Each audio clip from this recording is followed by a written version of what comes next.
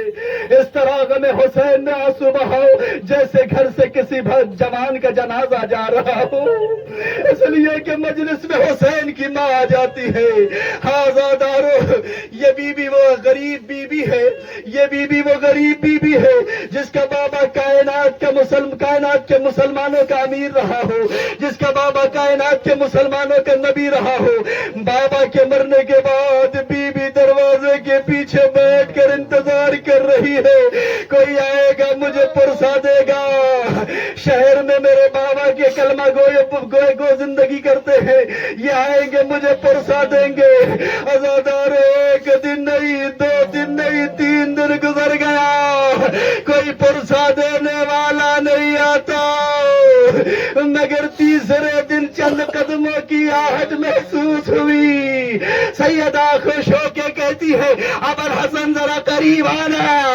ابوالحسن دیکھو میں کہتی تھی نا مدینے میں میرے نانا کے کلمہ گو رہتے ہیں، یہ مجھے پرسا دینے آئیں گے. آزادارو آ تو گئے، قدم کی آہٹ تیز ہو گئی، قدم نزدیک آ گئے.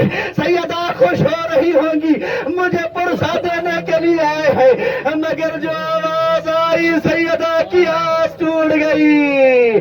سیدہ ابوالحسن کو گھر سے نکالو ورنہ گھر میں آگ لگا دیں گے.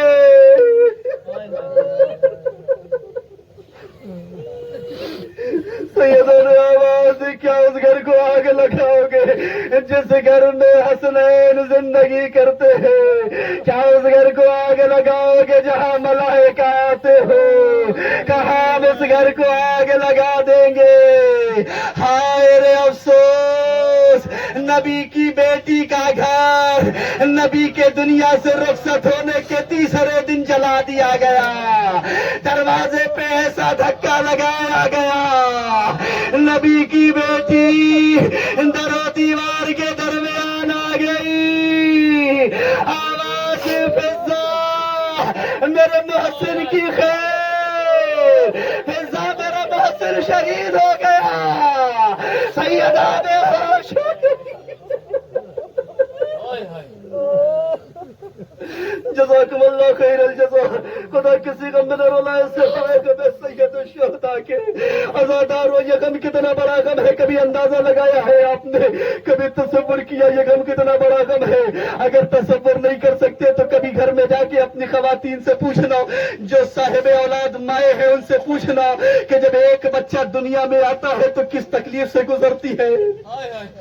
جب اپنے دن پہ اپنے وقت پہ بچہ دنیا میں آتا ہے تو ماں کو کتنی تکلیف ہوتی ہے. گویا ماں زندگی اور موت کے درمیان ہوتی ہے. مگر ہائے جس بیوی کا بچہ پیٹ میں شہید ہو جائے اس بیٹی کا درد کوئی کیا محسوس کرے گا. سیدہ بے ہوش ہو گئی، تھوڑی دیر کے بعد ہوش آیا. آواز فضا ابوالحسن کہاں ہے؟ شہزادی ابوالحسن کے گلے میں رسیاں ڈال دی گئی. کہا میری چادر لے آؤ. شہزادی اپنا درد بھول گئی، چادر اوڑھ کر باہر آ گئی. اندازہ لگانا اپنا درد کیسے بھولی ہوگی شہزادی درد بھول کے باہر آ گئی. آواز دی خلو ابوالحسن، خلو ابوالحسن، ابوالحسن کو چھوڑ دو ورنہ میں سر کے بال بکھیر دوں گی. آزادارو ادھر سیدہ کا یہ کہنا تھا مسجد نبوی کی دیواریں بلند ہو گئی، ابوالحسن کے گلے کی رسیاں کھول دی گئی، ادھر علی کے گلے کی رسیاں کھولی گئی. سیدہ کو نہ جانے کتنا سکون مل گیا علی کے گلے کی رسیاں کھلوا کے. سیدہ اپنے درد کو بھول گئی. علی کے گلے کی رسیاں کھلوا کے سیدہ کو سکون مل گیا. عزادار میرا دل چاہتا ہے عرض کر بی بی آپ نے سر کے بال نہیں کھولے, صرف کہا تھا مگر علی کے گلے کی رسیاں کھول دی گئی. آئے ذرا میدان کربلا میں آ کر دیکھے آپ کی بیٹی زینب ام کلثوم ایک رسن میں بارہ گلے بازاروں میں پھرائی جا رہی ہے. منادی ندا دے رہا ہے, اے تماشا دیکھنے والوں آؤ آؤ تماشا دیکھو, یہ ذریت آل نبی ہے جو کشا کشا پھرائی جا رہی ہے. جزاکم اللہ خیر الجزا. خدا کسی غم میں نہ بنائے سوائے غم سید الشہداء کے. بس آخری بات میں نے مجلس کو تمام کر دیا. سیدہ کو علی کے گلے کی رسیاں کھلوا کے نہ جانے کتنا سکون حاصل ہوا.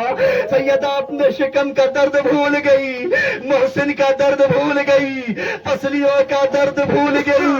ایسا بھولی کہ آخری وقت تک اپنے شوہر سے نہ کہا, مگر جب آخری وقت میں خیال آیا کہ میں نے اپنی پسلیوں کا درد اپنے شوہر سے نہ بتایا, ایک مرتبہ وصیت لکھنا شروع کر دیا, اے ابا الحسن مجھے غسل و کفن آپ اپنے ہاتھوں سے دینا. اے شہزادی شریعت آپ خوب جانتی تھی, گھر میں عورتیں موجود تھی, عورتوں کو غسل عورتیں دو, مگر یہ کیوں کہا عجب نہیں آواز آئے نادان نہیں معلوم.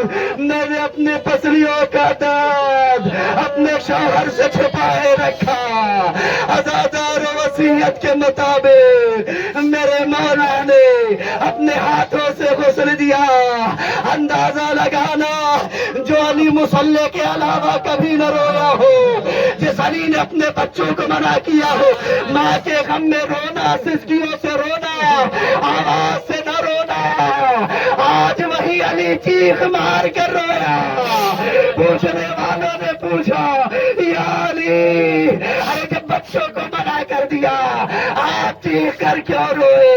آواز دہائے سیدہ کی پسلیاں, سیدہ کی پسلیاں ٹوٹ گئی, مگر سیدہ نے مجھے نہ بتایا.